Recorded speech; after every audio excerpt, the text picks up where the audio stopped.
This was the previous section of my newest Piano Etude number 8. And now let's listen to today's first new fragment.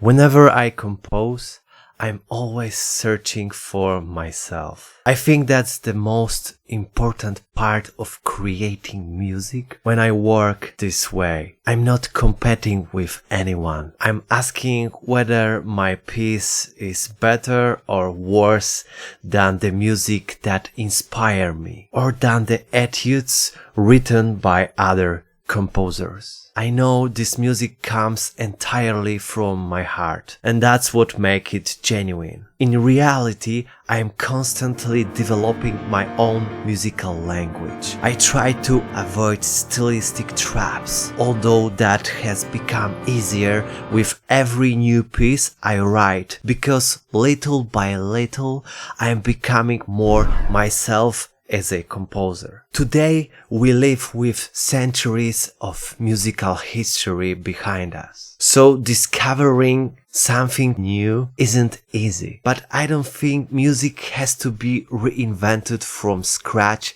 to sound original. Sometimes changing the harmony, the melody, or the rhythm in just the right way is enough to create something that still feels personal and fresh. Alright, let's take a look at today's new fragment in the score. We begin in mezzo piano, and for a brief moment the meter changes to 7/8 before returning to 4/4. I didn't really plan that change. It happened quite naturally, perhaps because of the displaced accents created by the 3-note rhythmic motif in the right hand. Then we build a crescendo over 2 measures until we arrive at fortissimo. Here the main motif appears in the right hand as 3 descending notes. Suddenly everything drops to subito piano. The music becomes much quieter, but the musical idea continues, and I immediately begin building another crescendo until we arrive here.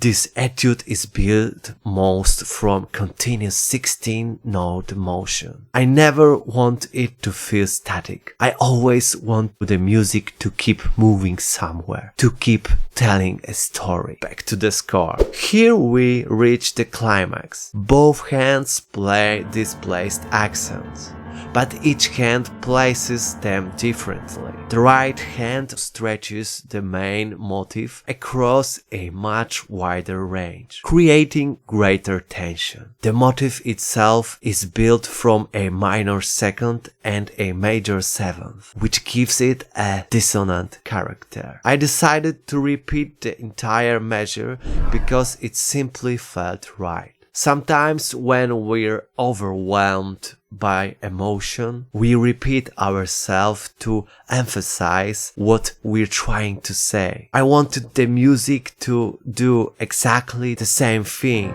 before developing the motif even further by expanding the intervals. Let's hear what comes next.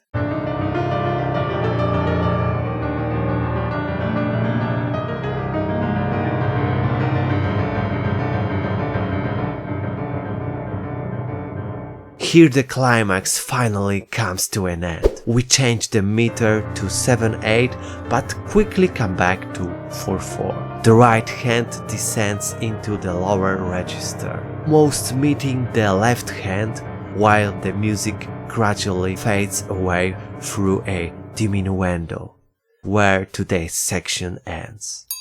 Everything settles down. And now, let's listen to the Piano Etude number 8 from the beginning, together with today's new section and the score on the screen. I think the next episode will be the final one, and the etude will finally be complete. See you next time.